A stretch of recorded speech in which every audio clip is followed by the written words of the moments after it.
Hey guys, your dope man here, and as promised, the Jedi. Well, she's finally finished. We stayed up pretty late doing this. This is the PC that I built for my wife. So my wife has a gaming PC now. She's a huge Star Wars fan, and she's really into the whole Jedi Order thing, and so I thought it'd be kind of nice to build her a PC that she can kind of personally identify with. You know, and the more you love something, the more time you'll spend with it and better you'll take care of it. Or that's the theory anyway, so I'm hoping. Anyway, what I wanted to do was kind of do a partial case review, point out some of the key features of this case that we use. This is a Lian Li LanCool 1. It is the digital edition, which means it's got an addressable RGB front, and it has a 3.1 Gen 2 Type-C USB on the case itself. So we've got a Type-C on the motherboard, and we've got a second port on the case. Now, having said that, I need to point out, if you get this case for the Type-C USB, you need to make sure that your motherboard has the Type-C hub on the motherboard. Many of the higher end, nicer motherboards don't have it. This is a this is the B450 by MSI, the Gaming Pro Carbon. The X470 MSI Gaming Pro Carbon also does not have that hub. Now the X470 M7 by MSI does. I know the X470 Tai Chi by ASRock has it, as do some of the upper end Asus and Gigabyte boards. But make sure, because if you don't have that hub on the motherboard itself, that Gen C port up top is worthless. The other thing this case has, of course, it's got your standard 3.5 inch high definition audios up top. It's also got two 3.0 USBs, and it's got the power and an addressable RGB button, so you can switch the colors on your RGB. You can do rainbow, you can flash them, you can have them spread and open and close and change colors. I have the solid static color, the purple, because it just fits the rest of the theme of the case. As far as our build itself, the components that we used to make this happen, we went with an AMD build. We built again on the MSI B450 Gaming Pro Carbon.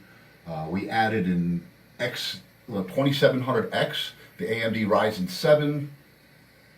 We also use 32 gigabytes of G-Skill Trident Z RGB RAM. We've got an M.2. It is an NVMe M.2. It's a 1 terabyte Western Digital. We did a MSI Duke 1070 Ti. We've got the custom cable from Cable Mods. And this is Liquid Cool via a liquid cooler, and all-in-one, an AIO. By Deep Cool, it's a Captain's Gamer Storm, and it's a 360 millimeter AIO.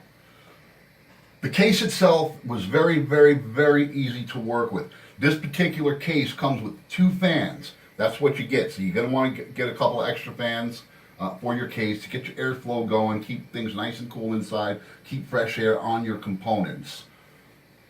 The case also has a movable, it's got a movable hard drive cage. So if you want to add a 360 up front, you can. You can move it back, you can slide it back, and it slides right in. There's a little removable cutout also in the case. It does have covers on this. I took them off on the Psu Shroud. It's got a full Psu Shroud. It's got plenty of room for cable management. It's got the rubber grommets.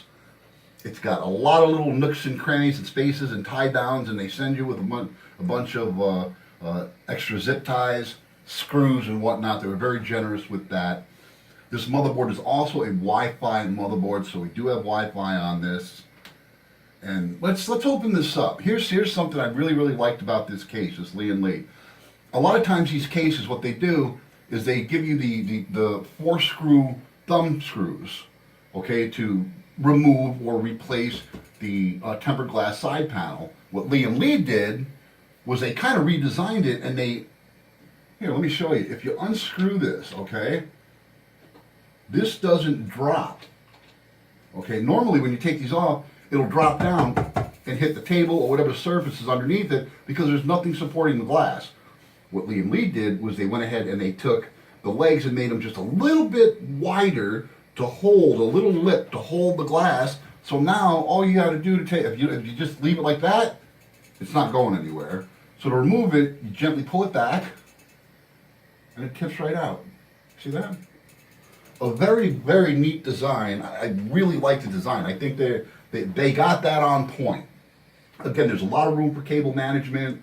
Even if you're not using a fully modular PSU, which we are, we've got a Seasonic Gold fully modular 750 watt PSU powering this whole ordeal. Even if you don't have the module, you've got plenty of room under here. I'm not going to pull the back off, but there's lots and lots and lots of room back here for your cable management. Plenty of places to tie it off. What they did with the motherboard tray is they made it, it goes out a little further than what's over on this side, which dips into the case. So that gives you about, I'm going to say, close to about 1.5 to 2 inches of clearance from the back of the case to the inside of the case, so you can route most of your wires, like your 24 pin.